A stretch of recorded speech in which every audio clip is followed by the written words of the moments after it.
Maayong buntag mga kabalikat, ani ang kita karon sa farm ni Sir John Lopez para atong mahinabit o giunsa niya pagpalambo ang iyang babuyan.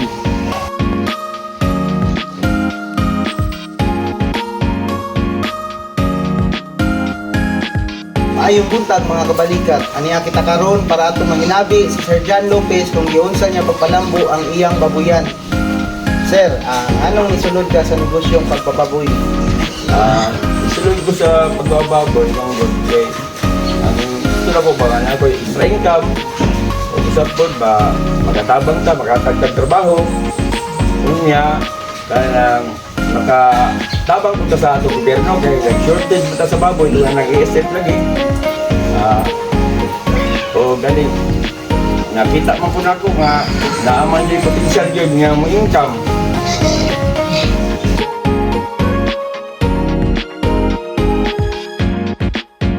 Asa ug unsa nga pamaagi nimo na ilan ang imong feed, sir?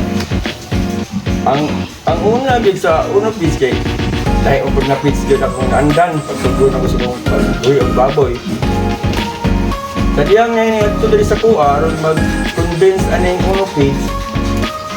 Pero nagdili ko kay siyempre baguman niya hadlok ko babasig dili ba akong dili pareha ko sa or sobrang mag-gusto ko dili pareha ang sa kong dati nga ginagamit na feeds. Karon katong na-convince ko akong gitistingan naguna ko sa pagpakaon sa amo ang unang i-order ang one starter sa mga pangkuhan ako patining product. Unya sa diyang nag-testing nako nakita man ako nga uy nindot man kayo ang tupo sa kong mo ang baboy. Kunya, nag-testingan po na ko sa amo ang pre-starter nga ginagamit mo sa una o katong karon sa uno page na wala mo siya nagkitikit. Baboy ang tae, may dagis siya pag-ayo, kaya dili pa sa pilit. Rumble man. Mao to nga, nag-store naman sa ako ang Dabante the report na binabantayan pa namo kung angay ba mi magbalin o magmamintig ba mi sa mong ginagamit sa una. Yan na siya nga patos ang tanawon kung sa gidagan ani nga ilang piece niya sa uno. Antod abot ko sa starter, antod ni sa grower, antod na sa finisher. Karon kay nakita man mo pag abot sa market nga ang uno piece di ay dili para pud lahi sa kanang dati nang ginagamit. Ay ang uno piece bisag tanawon mo siya nga gamay, bugat mo sa timbang. Unya nilikian po na mo among scouring. Unya sa atong una na mo na testing jud katong amuhang unong kababoy nga baligya na mo nagtimbang siya og 717 kilos. Wala min nagbaligya og ito kababoy. Ana kagwapo akong nutrition. Mao to nag-decide nami nga i-pull na mo ang operation sa unong piece tanan gikan sa booster. Ang booster kana mo ang unong piece booster katong yagi nga sa ginagamit na pellets. Ang pangyana sa tutoy ang feeds para lang mukaon dyan ang baktin. Kung nga sometimes na usahay nga ang baktin diyan mo sa magtunog taon pag abot pag 10 to 12 days. Kung nga dili sa ka bulog taon, hinay-hinay lang ba? Pero yung gamit namin sa ulong feed booster na wala sa dili na mo yana sa iyang tutoy. Pero wala pang resulta kay Kwadyo. Ano lang po ninyo kay pero sa mga yung testing dahil gusto pag dili mo iba ng uno booster sa tutoy sa inahan ay panghilambos na mga fisya urot-urot lagi kaya mong bakting mas dinako mas nakaabot sa amo ang gusto na timbang usa na mo i-winning. Apa kay naagi ang problema sa pagbababoy, sir? Galing yung mag-issue tagbaboy kay ang atong ginigusyo manggod buhi man eh dili man eh ngon nga bakal nga okay ra standby na to na ato wala di mo lanan ang sa pagbaboy jud maagi jud ta og mga sa failure na itong baboy magsakit usahay ka ng mag-discourage ta, wala takabalo sa itong buhaton isa nagag mga kwan, pinagay ng panahon sa iyo, tingala lang taki atong bakit napulo, tingala lang taki hindi man na ng kabuo pero sa pagkakaroon na sige lang mo ay Hoy baboy, wala ko lang surrender. Ato sa ibanan dyan mo, ato sa makaila dyan mo, kung saan dyan mo ang baboy o ang baktin, pagdala, paghandid. Saramay ko na basta kay imo silang pangdaon po kanila. Sa unsang pamaagi sir, nakatabang ang Uno Plus o ang Kabalikat team sa imuhang problema sa pagbababoy sir. Kapag tabang ang Uno Plus kay sa Uno Plus manggod, kay katong dati na ginagamit dyan nga fees, kanang perminti may magtambal, perminti maggamit ng mga inject, antibiotic. Ang resulta noon, ang baboy makubol. Kaya nasubraan naman yung stress na siya. Sikag-hikap, sikag-inject. Ang pagkaon, ginabutangan po ng mga antibiotic. Hindi nga resulta noon, dili, nagkubol ang baboy kasi stress man. Sige ba na mag-inject ka, at sa di nagkakabalon sa imong buhaton. Paggamit naman sa Onopids, ang tabang din niya maayo, na less na mo ang scouring. Nawala ang scouring. Na-scouring, pero normal na lang ba? Kunya, mas dali dako ang baboy. Kunya, pag abot sa market, maka-income juga.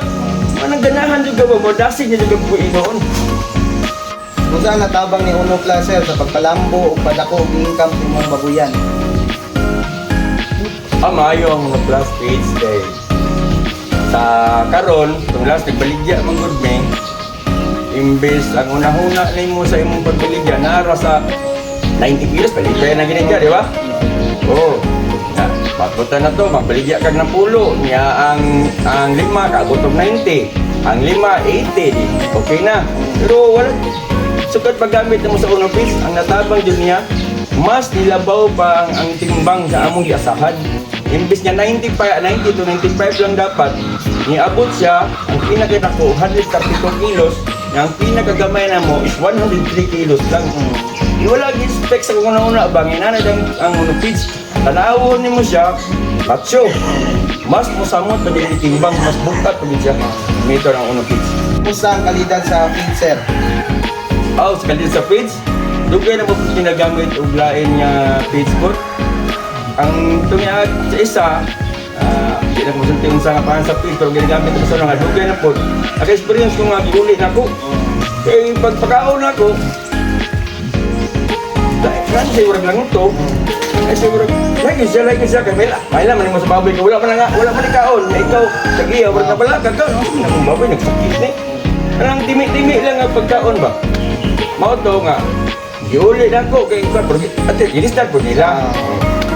Kaya, tawa sa Onopids bang po, usay po, ang katong nga feeds po, itong gamit mo sa una, dahil usahay nga, nag-ausap ang ilang ba't pinausap sa nila ang paghimo na.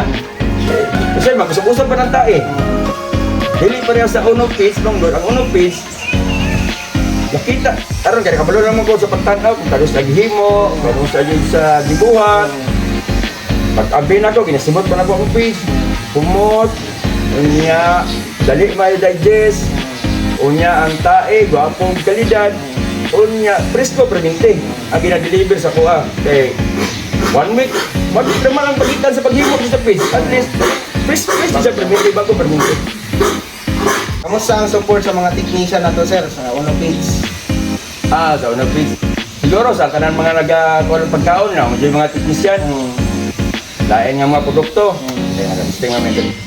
Ang technician sa Onopids, tabang sila kay ano, gawas nga madtog sila, hindi lang ka na kayo lang ipakita sa imo nga nag-care sa imo, nag-care sa imong baboy. Kung hindi dahil tawag ka na, anaan ba juga? Ang dapikod ka ba? Kung sa'y bibati, gawas na gusto ka, ipaabot din nila ang tabang yun sa technician sa Onopids. Maghatag sila ang mga idea, kung sa'y mayo buhaton, kung maghatag po siya ang mga support, kabinte, kung naay mga karamdaman, ano sakit ng mga baboy. Kung saan natabang sa Onopids sa inyong pamilya sir? Ay, dapat gawa sa income. Taga ni income nga mo, nakita na mo ang income sa kay Iban, manggod dyan mo timbang mo sa bugak god sa pa, income juga. Matabang ko sa mong pamilya, makasupport gani, nag-undang na gani ko sa accounting ka sa Surigao, kay nag-focus sa sa pagpigirin.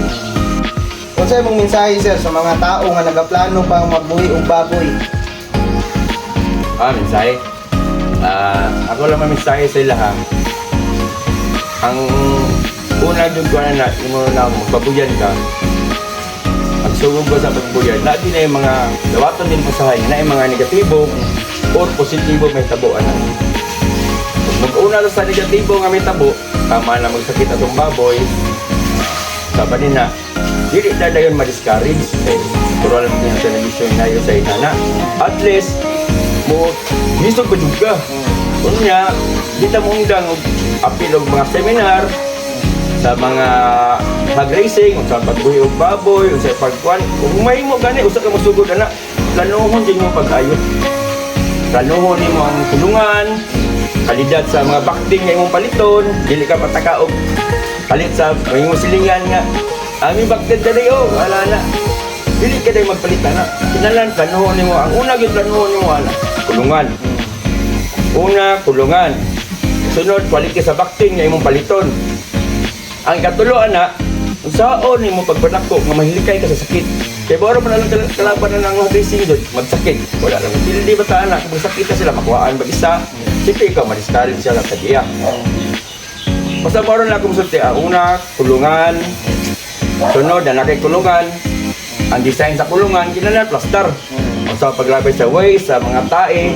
Saan ko di mo nga, dili ka makadistugbo kung silong silingan. Ang mabutol ang baho, kinala plaster. Sunod ay kaduha, magpalit ta og maayo nga kalidad nga baktin, dili ta pataka-taka og palit. Kung mahimo, magpalit ang baktin, magpauban ta kung natay mga parente or kaila nga tawag ka ng fit to sa pagbuhi og baboy yun. Fit to mo tara sa baktin. Kung mahimo ganyan, unong piece, binigay ninyo teknisya sa unong piece, binigay nyo buyugon. Magato mo sa ilang tindahan, ino ninyo, nanamod pen, na gusto mo mapalit og baktin kayo, magsugod mo sa pagbubuyan, pwede man nyo i-hire ang unong piece para sila magpili kasi sila kaya wala pa magkakito anak. Ang ikatulo, pagpadako anak, pag-seminar ka, mangutana ka sa tikisa sa unong piece kay nagri mo na ko, ang unong piece yun, dili lang alagaran kanila, kundi abuton yun kanila. Ma-recommend ba nimo ang unong pizza sa mga naplano o bago pa nagsugod nga magbuhi og baboy? Oo, recommend ako. Ay, kanang good nga, nag-distingan naman ang order eh. Kung unsa dyan kagapo, unsa ka kalidad. Unya, para lang pagbabuyan ka, magsugod si malikay ka sa sakit. Mas dako og porsyento nga malikay sa sakit kung unong pizza ang atong gamiton. Una sa ilang booster, crumble. Sunod kay starter crumble, malikay sa scouring atong mga baboy. Una ka mo mga nagbabuyan karon, testingin ninyo ang unong piece para makita ninyo. Kaya ako, tested naman dyan ako. Nga ang akong buyer, lipay mapod kayo, taga-baligyan ako. Kaya gawas na gwapo unod, gwapo karne. Dili basta-basta ang pag-display nila. Kaya hindi man na-display pang, dili man kayo pang palingki lang ang unong piece kaya kon karne. Kung dili, pang mix shop po. Sir, daghang salamat sa panahon ug sa iya nga imong gihatag sa mga daghang imig na katunan o ginaot nga tuloy-tuloy ang atong negosyo o tuloy-tuloy ang atong pag-asinso. Ako po, pasalamat po ko sa unong piece na nakatabang ko mga sa kong pagbuhi og baboy. Makita jud ka. Dili lang ingon nga malipay ka. Kung dili nalipay ko, ug ako pong buyer. Sa Uno Page, ikaw ang number Number 1. one.